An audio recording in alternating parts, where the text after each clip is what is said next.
Então vamos dar início, né, ao nosso estudo de processos químicos, né? A gente viu no material anterior a respeito da criação de um fluxograma, né, como uma etapa inicial do projeto de um processo. E na continuidade a gente precisa então efetuar, né, os cálculos de processo, né? Quanto que a gente está consumindo de matéria-prima, quanto que a gente está gastando de energia e o tamanho dos equipamentos necessários para o processo, né? Para que a gente faça isso, a gente precisa ter um vasto conhecimento, dos princípios elementares, de alguns fundamentos da engenharia de processos, né, como termodinâmica, fenômenos de transporte e cinética química. Então, assim, isso na verdade é um curso inteiro de engenharia de processos, né? A gente aqui vai visitar alguns desses conceitos e apresentar algum desses conceitos para que a gente possa, né, utilizar isso na nossa análise e avaliação de processos, tá? Bom, então basicamente, né, esse material eu devo utilizar nas próximas semanas, tá? A gente vai falar sobre balanços materiais e balanços de energia. Esse material ele vai estar disponível no material complementar, tá?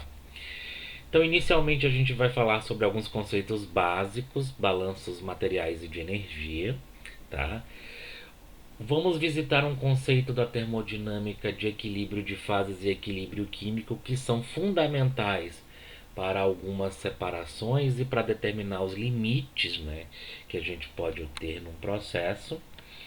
Vamos visitar alguns conceitos de fenômenos de transporte, né, para que a gente possa dimensionar alguns equipamentos nos quais esses fenômenos ocorrem. Vamos visitar a cinética química, né, como fundamento, né, do entendimento do mecanismo reacional necessário para o dimensionamento do reator. E depois a gente vai ver, né, como é que isso tudo funciona de forma integrada para construir um processo como um todo. Depois da gente ter, né, todo esse material construído e todos esses cálculos efetuados, né, onde a gente vai ter um processo viável do ponto de vista técnico, a gente vai dar continuidade com toda a parte de avaliação econômica do processo, né? Mas para que eu possa avaliar os custos do meu processo, eu preciso primeiro passar por todos esses conhecimentos para que eu possa então ter os números, né, de quantidade de matéria-prima para que eu possa calcular, por exemplo, o custo de matéria-prima. Eu preciso saber o tamanho do equipamento para que eu possa calcular o seu custo. Então, para fazer a análise de viabilidade econômica, eu preciso previamente ter feito análise de viabilidade técnica do processo. Então a gente vai construir alguns conhecimentos, né, para que a gente possa fazer essas duas análises, tá? Bom, a gente vai seguir uma trajetória, tá? Esses conceitos, eles vão se complementando, tá? De forma que a gente possa ter, né, a utilização desses conceitos de forma simultânea. Então, inicialmente, a gente vai apresentar, né, o balanço material e de energia. Nesse momento, vocês vieram da cadeira de introdução aos processos, então, tanto o balanço material quanto de energia não é algo novo para vocês. O que nós vamos ver aqui é uma abordagem sistemática para que a gente possa, né, ver o processo como um todo, tá? O balanço de energia, além da cadeira de processos, ele é o primeiro princípio, né, a primeira lei da termodinâmica. Então ele é também visto, né, na cadeira de termodinâmica, né? Então vocês estudam a fundo o balanço de energia. Nós vamos apenas reapresentar esse conceito, né, dentro de um contexto, tá? Vamos ver a questão do equilíbrio, que é um dos escopos, né, da termodinâmica, estudar o equilíbrio, né? É, vamos visitar alguns conceitos de fenômenos de transporte. Bom, existe o curso de fenômenos de transporte 1 e 2, né? A gente não vai, obviamente, né, não vou ensinar para vocês, né, a cadeira de fenômenos. A gente vai visitar alguns fundamentos necessários para que a gente possa, por exemplo, dimensionar a área de troca de um trocador de calor, a potência de uma bomba, né, para o meu escoamento. Então a gente vai precisar visitar alguns conceitos. Bem como a gente também vai visitar o conceito de cinética química, né, que é a velocidade da reação, o estudo dessa velocidade, que é fundamental para que a gente possa dimensionar o meu reator. De posse desses conhecimentos, então a gente parte para alguns equipamentos. Bom, pessoal, existem muitos equipamentos em um processo industrial. Obviamente que a gente não vai ver todos, a gente vai ver o principal deles. O importante é que fique a ideia de que a gente precisa entender os fundamentos que ocorrem naquele equipamento para dimensionar esse equipamento, né? Inclusive nas cadeiras de operações unitárias, vocês estudam cada operação, cada equipamento, né? Os tipos de equipamentos, né? De forma, o foco da disciplina de operações unitárias é esse, tá?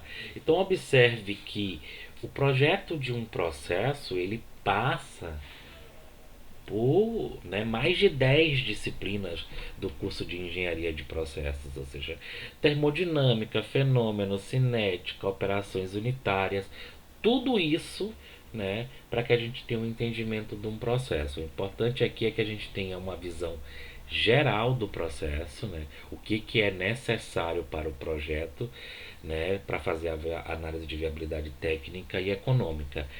Para um entendimento, né, profundo dos fenômenos de transporte, tem a cadeira de fenômenos de transporte. Né? Para um entendimento profundo, né, do equipamento, né, do filtro, de um filtro industrial, vai ter a cadeira de operações unitárias. Então, nosso objetivo aqui é ver de que forma isso funciona, né, de forma integrada. Tá? Bom, então basicamente eu chamo esse curso, né, de engenharia química para criancinhas. Então assim, eu poderia partir do princípio de que você já tem essas disciplinas, mas isso não é verdade, porque vocês estão né, no sexto semestre, então ainda não viram algumas cadeiras, por exemplo, de operações unitárias, né?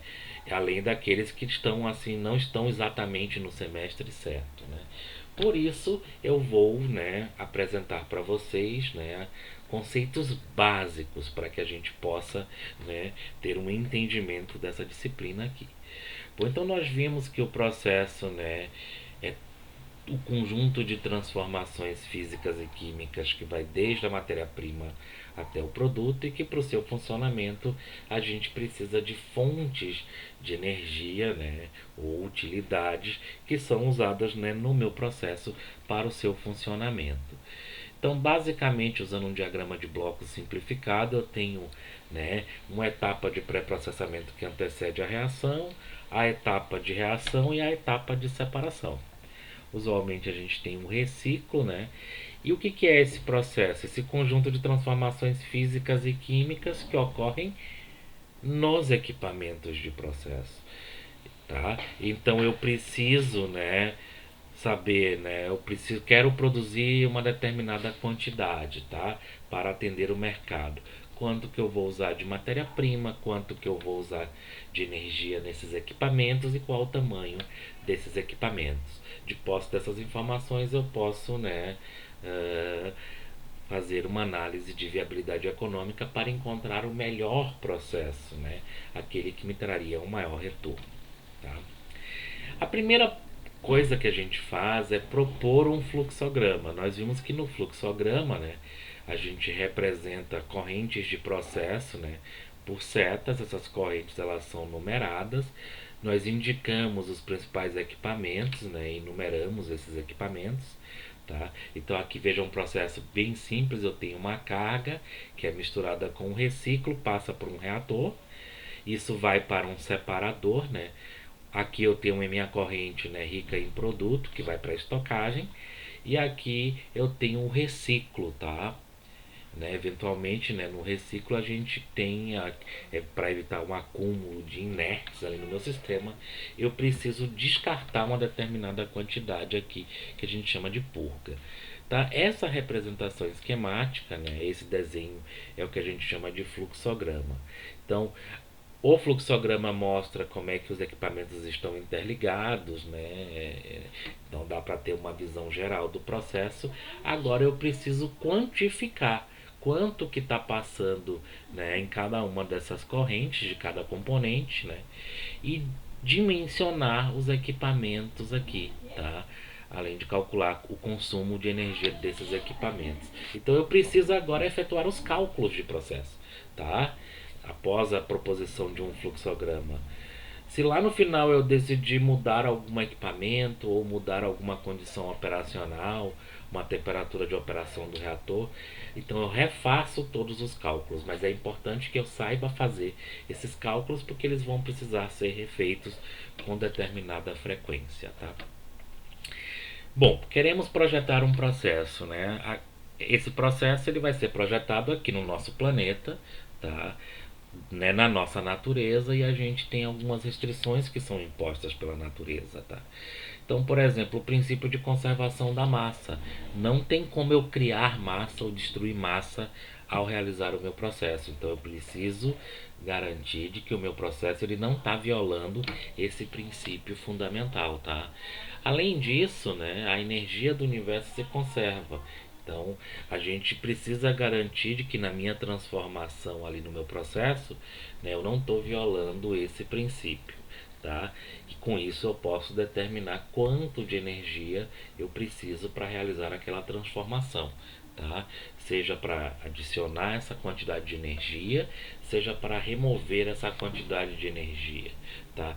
Tanto na forma de calor, energia térmica, tá? Quanto na forma de trabalho ou energia elétrica, né? Por exemplo, potência de uma bomba, né? Uma energia que é adicionada ao processo na forma de energia elétrica, tá? Essa bomba ela tá ligada à rede de energia, né, de eletricidade, e a gente então fornece, né, com aquela bomba operando, ela está consumindo energia elétrica, né, e isso vai vir na minha conta de luz, tá?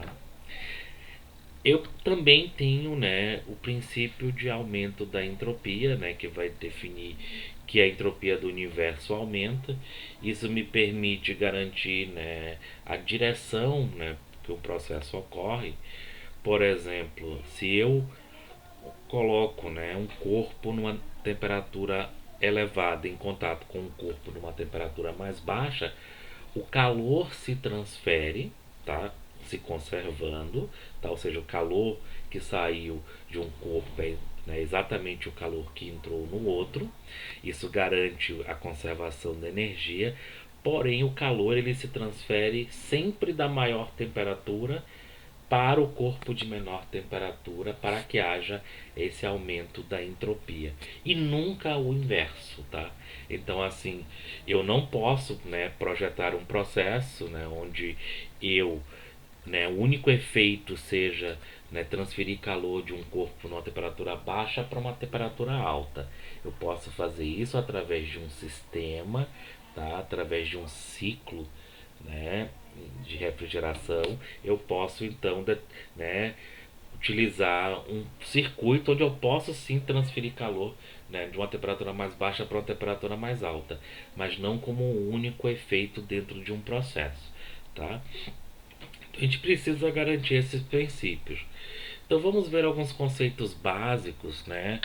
Alguma nomenclatura que a gente vai utilizar quando a gente estiver efetuando nossas análises e nossos balanços. A gente vai focar, né, a nossa análise em uma região particular do universo que a gente chama de sistema. Tá? Tudo que está fora desse sistema é o que a gente chama de vizinhança, e o que separa o meu sistema da vizinhança de fronteira. Tá? Então eu posso analisar um sistema que a gente chama de fechado, quando não entra e não sai massa durante a nossa análise, ou um sistema aberto, tá? Onde tem entrada e ou saída de massa durante a nossa análise, como é o caso da figura da direita aqui, tá? Então, assim, sistemas fechados surgem, né, na análise de processos batelada, que a gente chama, né, processos sequenciais. E sistemas abertos ocorrem na análise de sistemas contínuos, né, onde a gente tem continuamente alimentação e retirada, né, ali do meu sistema, assim, tá? Se o meu sistema, né, não troca, né, nem massa nem energia com a vizinhança, a gente diz que esse sistema ele é isolado, tá? Então a gente tem esses conceitos ali, tá? O meu sistema, né, ele pode ser um sistema fechado, tá? Aqui essa linha tracejada indica a fronteira do meu sistema. Então nesse caso ele não troca massa com a vizinhança, mas ele pode trocar energia, né, na forma de calor e trabalho. Já esse outro sistema aqui, que é um sistema aberto, a gente tem a fronteira do meu sistema, mas através dessa fronteira está entrando massa e energia carregada por essa massa, né? A gente também pode ter energia trocada pela fronteira aqui, que não pelas correntes, né? Na forma de calor e trabalho. E aí a gente chama de, né, esse meu sistema de volume de controle e a superfície da superfície de controle. Então a primeira coisa é, a gente vai fazer um balanço, eu preciso definir qual é o sistema que eu estou analisando, qual é a fronteira do meu sistema, para identificar os pontos de entrada e saída de massa e energia, tá? Então, assim, sistemas fechados, né? Quando a gente está analisando um processo batelada, por exemplo, essa etapa um, né, de preparação para a reação, ela ocorre num instante. Posteriormente ocorre a etapa 2, que é a etapa de reação. Depois a etapa de separação, que é como a gente executa, por exemplo, né, uma reação em laboratório. Isso ocorre em batelada, tá?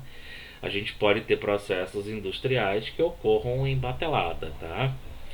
E a gente tem processos contínuos, né, onde a gente tem continuamente, né, esses equipamentos sendo alimentados e essas correntes aqui. Então a gente fala de vazões, né, vazões mássicas, molares, volumétricas, que estão passando por essas correntes aqui. Quando a gente está analisando sistemas abertos ou contínuos, a gente tem duas formas de operação: o que a gente chama de regime ou estado estacionário, onde as propriedades desse sistema não variam com o tempo, tá? Então, no projeto de processo, a gente deseja que uma vez projetado o sistema, né, o processo contínuo, que ele opere, né, em estado estacionário, tá? Então, assim, durante a nossa análise aqui, né, em projetos, a gente vai assumir, né, a estado estacionário. A gente também pode ter um modo de operação transiente, né, no qual as propriedades variam com o tempo. Então isso ocorre quando eu estou partindo a minha planta ou quando eu estou, né, parando a minha planta. A gente vai ter esse comportamento transiente, né? Uma vez mantido em estacionário, ele ficaria em estacionário o tempo todo. Acontece que a planta ela sofre, né, o processo, perturbações externas, tá? Por exemplo, a temperatura ambiente que varia de um dia para o outro, do verão para o inverno, isso afeta as minhas variáveis de processo, gerando um comportamento transitório, né, que não estacionário. Mas, para isso, a gente efetua então o controle automático de processos para garantir que a planta opere, né, dentro do meu estacionário, né, condição na qual foi feito o projeto, tá? Já os sistemas fechados, né, se nada, né, não tem entrada nem saída, né, de massa do meu sistema ali, esse processo ele naturalmente ocorre ao longo do tempo, né? Imagine um reator. Eu coloco as minhas substâncias ali dentro e eu preciso esperar que passe uma determinada quantidade de tempo para que eu possa retirar, né, a minha mistura do produto formado com o reagente que não reagiu. Então, naturalmente, a gente tem um processo em regime não estacionário, tá?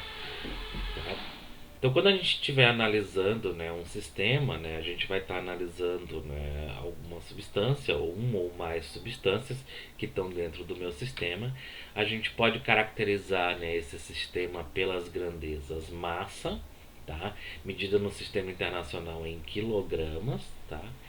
Quantidade de matérias, tá? Onde a gente tem, né, mol ou quilomol daquela substância, ou pela base, né, volumétrica, onde a gente tem o volume, né, medido em metros cúbicos, né, no sistema internacional. Então eu posso estar olhando uma quantidade de uma determinada substância que tem uma determinada massa, que corresponde a uma determinada quantidade de matéria e que ocupa um determinado volume. Então eu posso utilizar essas três bases, né, para quantificar o meu processo: massa, matéria e volume. A relação entre a massa e o número de mols correspondente é o que a gente chama de massa molecular. Tá? Isso é uma característica da substância e independe da condição física, de temperatura, pressão, estado físico que a substância se encontra. Tá? Então, por exemplo, a massa molecular da água, né, ela é de 18 kg por quilomol. Tá? Para isso eu preciso saber, né, a composição molecular da água, né, que é H2O, duas moléculas de hidrogênio, né, dois átomos de hidrogênio e um átomo de oxigênio compõem a molécula da água. A partir dos pesos atômicos, né, da massa atômica individual, eu consigo calcular a massa molecular. Então a massa molecular, tendo de posse, né, a massa molecular, eu consigo converter uma determinada quantidade de massa em mol e vice-versa. Tá? Então eu posso utilizar uma ou outra. Em processos químicos, especialmente, né, na análise de sistemas reativos, é bastante comum a gente utilizar, né, a base molar. Porque a proporção que reage, né, de um determinado reagente que forma, né, é dado por mol, então facilita um pouco o cálculo, embora ele possa ser feito em massa ou mol, tanto faz, tá? Ou seja, na hora de efetuar o meu balanço material, eu posso tanto fazer na base molar quanto na base mássica. Fica a critério. Usualmente, processos com reação química, utilizamos a base molar. Tá? A gente vai dar mais ênfase quando a gente falar dos balanços, né? Essa diferença aí. A relação entre a massa e o volume ocupado por esta massa é o que a gente chama de massa específica, tá? Que tem como unidade ali no SI quilogramas por metro cúbico. Então, assim, a massa específica da água é um determinado valor. Porém, aqui tem um detalhe muito importante, tá? A massa específica de uma substância depende do estado físico, ou seja, a massa específica da água líquida é diferente da massa específica da água no estado de vapor. Então, em última análise, a massa específica ela depende do estado físico, tá? E ainda, né, o que define esse estado físico? Né, a gente vai ver que o que define o estado físico de uma substância, né, são duas propriedades, usualmente temperatura e pressão.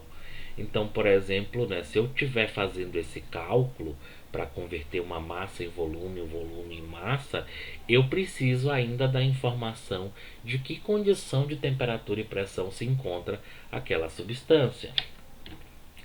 Tá? Então, por exemplo, se eu estiver falando para vocês assim, qual é o volume ocupado por, né, 30 quilos de água, né, eu preciso especificar em que condição está essa água. Então eu posso dizer a pressão atmosférica de 1 atm e temperatura de 25 graus. Aí sim eu posso calcular, né, estimar a massa específica e então calcular, fazer esse cálculo do volume ali.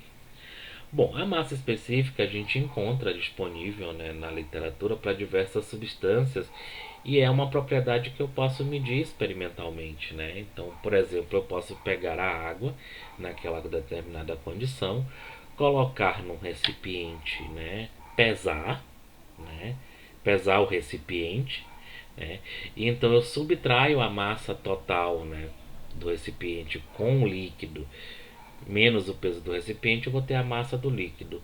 Com o volume que eu coloquei ali, né, que pode ser medido no recipiente, por exemplo, um becker, um Erlenmeyer, um tubo, né, um balão volumétrico, eu posso então, né, simplesmente efetuar esse cálculo e determinar a massa específica. Dessa forma é fácil medir massa específica, né, de um fluido, né, em laboratório.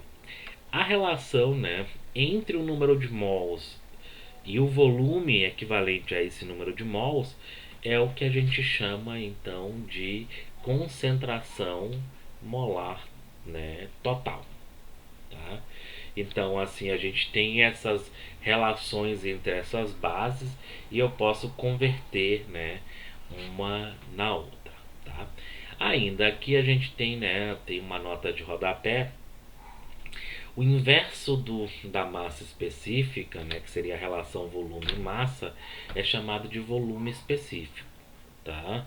A gente utiliza tanto massa específica quanto volume específico para fazer essa conversão de base. E o inverso, né, da concentração molar, que é o volume pelo número de mols, é chamado de volume molar. Então vocês podem se deparar tanto com, né, massa específica, volume específico, concentração total molar ou volume molar, tá? Então, para fazer essa conversão ali, só atentem, né, para o fato de que, né, massa específica, né, e volume específico depende da condição, né, do estado físico e das condições de temperatura e pressão ali. Bom, quando a gente está analisando nossos sistemas, né, nosso processo, né, a gente tem uma mistura. Essa mistura ela é composta, né, por exemplo, o número de mols total é a soma do número de mols individual de cada componente. A massa total é a soma das massas de cada componente. Então eu estou indicando o subscrito aqui I para me referir ao componente I da mistura, tá? Então eu posso ter uma mistura de 3 componentes. Então, para ter a massa total dessa mistura, eu precisaria somar a massa de cada componente, né, dessa mistura aqui. Quando a gente está falando em mistura, a gente utiliza algumas medidas, né, para expressar a quantidade relativa. A vantagem de expressar essa quantidade relativa é a gente consegue falar em termos percentuais, né? Então, por exemplo, eu posso misturar 10 quilos de um componente A com 20 quilos do componente B. Então eu estou falando as grandezas massa, tá? No momento em que eu falo em fração mássica, eu falo em fração percentual. Então, uma vez dado o total, eu posso calcular quanto que eu tenho de cada componente. Então é bastante comum a gente utilizar essa grandeza, que é a fração molar, então que é o número de mols do componente dividido pelo total, tá? A fração mássica, então é a massa do componente dividido pela massa total. Observe que, né, além de ser dado em valores que ao multiplicar por 100 me representam, né, o quanto que eu tenho em termos percentuais, a soma das frações molares, né, tem que dar igual a 1, certo? Então, por exemplo, se eu digo que eu tenho 70% em massa do componente A de uma mistura de A e B, obrigatoriamente eu tenho 30% do componente B, tá? Então, porque a soma das frações molares ela é 100%, tá? Pela definição de fração molar e mássica. Existe outra maneira de expressar, né, que é uma forma também relativa, né, porque toma como base o total. A gente tem algo que a gente chama de concentração mássica, tá? Então eu tenho a massa de um determinado componente dividido pelo volume total da mistura, tá? Aqui eu estou utilizando, né, o símbolo ρI. Lembre-se que ρ eu utilizei para massa específica, massa pelo volume. Então, obviamente, né, se eu somar todas as concentrações mássicas, eu tenho que ter a massa específica da espécie. Porém, né, a massa específica da mistura, né? A relação da massa de um componente com o volume total da mistura é o que a gente chama de concentração mássica, né? Se eu tiver uma substância pura, a concentração mássica dela vai ser igual à massa específica, tá? É importante que a gente saiba relacionar também, converter, né, uma representação, por exemplo, concentração com fração molar, né? E analogamente, né, a gente tem o que a gente chama de concentração molar. A concentração molar é a relação entre o número de mols de uma espécie, tá, com o volume total. Concentração molar é uma grandeza bastante utilizada quando a gente está analisando ali, né, sistemas reativos, onde tem uma reação química, tá? principalmente porque a velocidade da reação é uma função da concentração, então a gente utiliza bastante essa grandeza, além dela ser facilmente mensurável, né, no laboratório. Tá? A gente pode medir massa, com a massa molecular converter em mol, podemos medir volume, podemos medir concentração, então são grandezas que a gente pode medir experimentalmente ali. Tá? Ainda, quando a gente está falando de misturas gasosas, né, as variáveis que definem o estado, né, se relacionam de alguma maneira. Essa equação que né, fornece essa relação é chamada de equação de estado. Então, uma equação sim mais simples de estado e que tem algumas hipóteses simplificadoras é a equação de gás ideal. Tá? A gente assumir que o gás se comporta de forma ideal. Isso facilita bastante os nossos cálculos, né? Pode ser que distancie da realidade, mas o cálculo mais simples, né, para uma mistura gasosa é assumir essa relação de gás ideal, onde a gente tem que a pressão do sistema vezes o volume total é igual ao número de mols vezes a constante universal de gases, né, dos gases, e vezes a temperatura do meu sistema. Tá? Então, a gente, né, tem essa relação, a gente comumente vai utilizar aqui a relação de gás ideal. Eu posso definir, então, né, como uma forma de concentração, a pressão parcial, tá? Que seria a pressão exercida por um componente se ele estivesse ocupando o volume total da mistura. Então, a pressão parcial, né, ela seria uma forma de exibir, de mostrar, a caracterizar o meu sistema, né, a quantidade relativa entre as espécies. Tá? A soma das pressões parciais tem que dar igual à pressão total pela sua definição, e ela está relacionada com a fração mássica, né? A pressão parcial é a fração, né, molar, desculpe, pela pressão total do sistema. Então, tendo a concentração molar, tendo a concentração mássica, para uma mistura gasosa eu posso expressar também essa informação, né, pela pressão parcial do meu sistema aqui. Quando a gente está falando, né, de sistemas, né, contínuos, né, onde a gente tem um escoamento, por exemplo, em uma tubulação, como eu tenho aqui, então eu tenho minha fronteira do meu sistema, minha superfície de controle e o meu volume de controle. Então eu tenho aqui massa, quantidade de matéria e volume, que são as bases que eu mencionei. Quando a gente está analisando sistemas contínuos, essa massa, né, ela está escoando pelo meu sistema. Então a gente utiliza uma base de tempo, né? Então a gente fala de vazão, que é massa por unidade de tempo, quantidade de matéria, né, vazão molar, que é quantidade de mol por unidade de tempo, e vazão volumétrica, né, volume por unidade de tempo. Então a gente tem, né, essa relação por unidade de tempo. Se além da vazão, né, a gente além disso, né, expressar por unidade de tempo, a gente dividir pela área da seção transversal, né, então a gente vai ter por unidade de tempo, por área da seção transversal, a gente tem o que a gente chama de fluxo. Fluxo mássico, fluxo molar e fluxo volumétrico.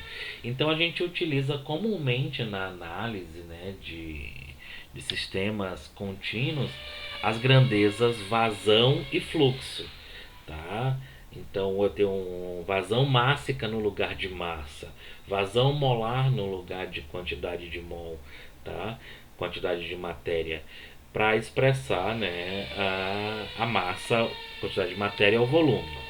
Tá? Mas os princípios de conservação, né, não vão mudar, só que eles vão ter essa base, né, por unidade de tempo. Tá? Então aqui está falando qual é a definição formal ali, né?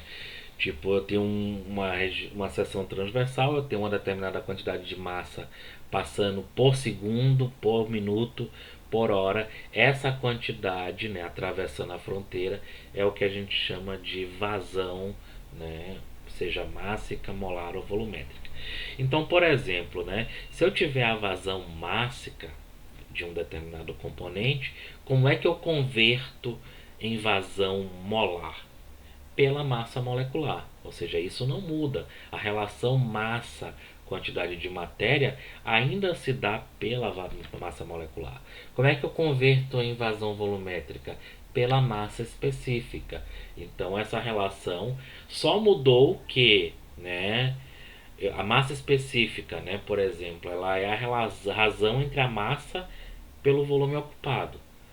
A massa específica também pode ser definida, né, se eu, né, tiver unidade base de tempo, né, tanto no numerador quanto no denominador, tá? Eu posso ter, né, ou seja, traçando o limite, dividindo por ΔT e traçando o limite quando ΔT tende a zero. Então a massa específica ela também pode ser definida pela razão entre a vazão mássica e a vazão volumétrica, tá? Então existe, né, diversos cálculos que a gente faz que tanto faz se eu estou falando em sistema contínuo ou sistema, né, batelada, né? A diferença é que no contínuo a gente expressa essas grandezas, essas bases, né, massa, mol e volume por unidade de tempo, tá? E o fluxo, tá?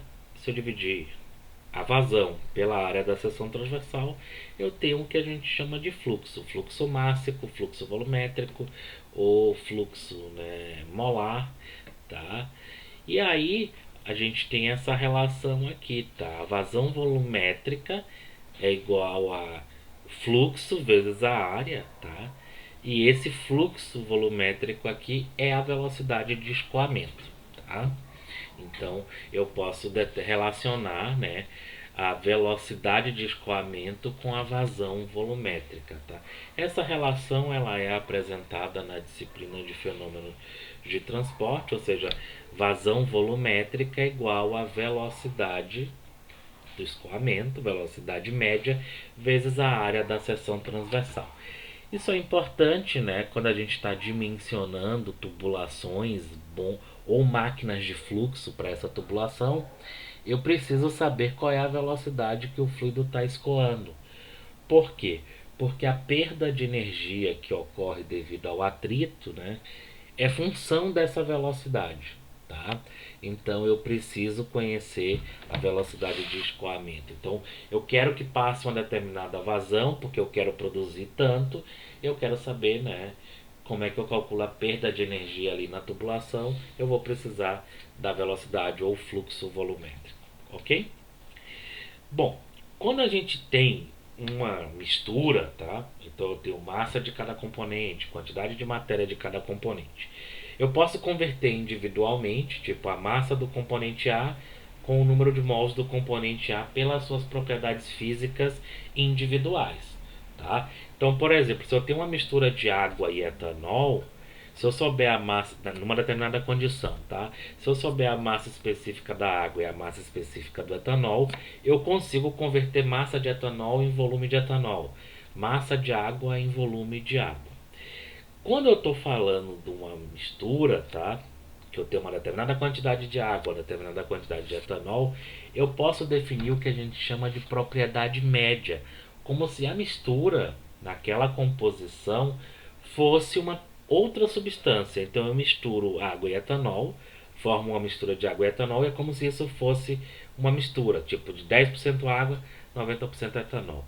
Então a relação entre a massa total da mistura e o volume total da mistura é o que a gente chama de massa específica média da mistura, tá? Então se eu pegar ali, tipo, o número de mols total, né, massa total dividido pelo número de mols total, eu vou ter o que a gente chama de massa molecular da mistura. Então, utilizar propriedades médias, né, facilita o meu cálculo quando eu estou trabalhando com mistura, porque daí facilmente eu converto a partir do total, né, sem precisar desmembrar em quanto que eu tenho de cada componente individual ali, né, para poder fazer o cálculo. Mas tanto faz, né, como ficar mais fácil, mas é importante que a gente conheça o conceito de propriedade média, Porque quando a gente estiver, né, falando de processo, eu posso falar a massa específica média da mistura é tal.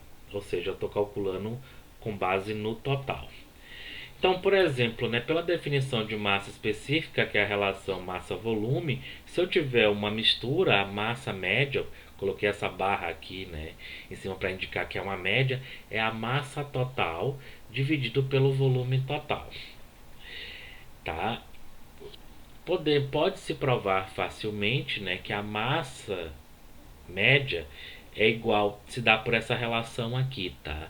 Ou seja, né, eu tenho 1 sobre o somatório da fração mássica dividido pela massa específica do componente. Então observe que a massa molecular média ela depende, né, da composição relativa da mistura e da massa específica, né, de cada espécie individual. Como é que eu chego nessa relação aqui, tá? Sim, eu posso definir que a massa total é a soma das massas individuais, tá? E aí eu posso então, né, uh, expressar essa massa de cada componente em função da massa específica, tá? Então eu vou ficar com o volume ali, tá? E aí, né, fazendo essa divisão, né, eu posso chegar a essa expressão reconhecendo que a gente tem as massas moleculares ali e o que é a definição de massa específica. Então, assim, é fácil chegar nessas expressões, tá? Assim, como a gente, né, vocês já vieram de introdução aos processos, tá? Eu não vou pegar, não vou me ater a esses detalhes, né, de desenvolver essas expressões aqui, uma vez que você saiba o conceito massa molecular, massa, fração mássica, né, massa específica, a gente pode então, né, converter uma fórmula na outra, né, obter uma propriedade a partir de outras. Então aí vocês vão utilizar com bastante frequência, né, nos nossos cálculos. Da mesma forma, eu tenho aqui a massa molecular média, né? Por definição, isso é a massa total dividido pelo número de mols total, tá? Da mesma forma, né, se eu desmembrar, né, número de mols total ou massa total, soma das massas individuais, e aplicar, né, e reconhecer as definições, eu chego então que a massa molecular ela pode ser calculada dessa maneira, ou seja, né, massa molecular fração mássica da espécie dividido pela massa molecular da espécie. E aqui eu tenho a massa molecular média como fração molar da espécie vezes a massa molecular da espécie. Então esse somatório vai me dar a massa molecular média. Então assim, essa forma me permite calcular, né, qual é a massa molecular média em função das propriedades individuais e da composição relativa. Tá. Por fim, a gente tem aqui, né, para a introdução desses conceitos básicos, para realizar um balanço, eu preciso primeiro definir o meu sistema, seja ele aberto ou fechado, a fronteira do meu sistema, identificar possíveis entradas e saídas, né, de correntes, tá? Então, o que que eu tenho? O acúmulo de determinada, né, propriedade, determinada grandeza dentro do meu sistema, tá? É igual ao que entra, né, pela fronteira, carregado ou não pela massa, tá? Menos o que sai da fronteira, mais o que é gerado, menos o que é consumido dessa grandeza ali. Comumente a gente não usa esse termo consumido, usa só gerado, e quando ele é gerado, né, o termo é negativo, significa que ele está sendo consumido. Então, por exemplo, né, quando eu estou fazendo um balanço numa reação química, um reagente ele está sendo gerado negativamente, ou seja, consumido. Já um produto ele está sendo gerado positivamente, né? Então ele está sendo né, de fato gerado. Então a gente usa o termo de geração para contemplar tanto a geração, né, de fato, né, da grandeza, quanto o consumo, que seria a geração negativa dessa grandeza. Tá? A gente vai dar um enfoque, né, nesses detalhes ao realizar os balanços ali. Então a gente pode realizar balanços de propriedades que se conservam ou não, tá? Não é uma obrigação de que eu faça, né, o balanço só de propriedades que se conservam. Então a gente pode fazer o balanço material, tá? Eu posso fazer o balanço global, tá? Ou seja, eu posso analisar o meu sistema como um todo, seja ele uma mistura ou não, tá? Como eu posso fazer um balanço por componente, tá? Então, assim, a massa, seja de total ou a massa de cada componente, né? Ela se conserva. A quantidade de matéria, conforme a gente vai ver, não se conserva, mas eu posso fazer balanços materiais, né? Em base molar. E posso fazer o balanço de energia, né? Nesse caso é uma grandeza conservativa, então a energia total do sistema ela se conserva. Então aqui para sistemas, né, fechados, né, onde a gente tem balanços no tempo, tá? Como uma vez que a massa total se conserva, a gente tem então, né, que dm/dt igual a zero. Já o balanço de energia, então eu tenho que a variação total de energia do sistema tem que ser obrigatoriamente igual à taxa de calor mais taxa de trabalho, né, adicionada ao sistema, assim como a variação da quantidade de movimento, que é outra grandeza conservativa, tem que ser igual ao somatório das forças aplicadas, né, no sistema. Essa aqui é uma forma da gente ver também o que a gente chama de segunda lei de Newton da mecânica, né? Então, por fim, né, para a gente finalizar essa apresentação, a gente vai estar analisando aqui sistemas, e esses sistemas eles estão conectados, têm entradas e saídas correntes de processo. Então essas correntes de processo, né, eu preciso saber o que está passando ali, quanto que está passando, então que substância eu tenho ali, tá? E se eu tenho mais de uma substância, qual é a composição dessa mistura? E aí eu posso usar a base massa, volume ou molar, tá? Aqui está uma relação entre elas, né? Massa, volume pela massa específica, massa, matéria pela massa molecular. E eu preciso também identificar o estado termodinâmico, ou seja, o estado físico, em que condição eu tenho aquela substância, aquela mistura ali. Para isso eu preciso, né, conhecer a pressão e temperatura que se encontra a minha corrente, né, e a composição relativa se for uma mistura, tá? Então eu preciso dessas informações. Por que eu preciso dessas informações? A propriedade física, né, massa específica, né, que é uma propriedade, né, física de estado, ela depende desse estado. Outra coisa, para realizar os balanços de energia, a gente vai utilizar uma grandeza chamada de entalpia, né? Eu preciso conhecer a temperatura e pressão para determinar qual é a entalpia.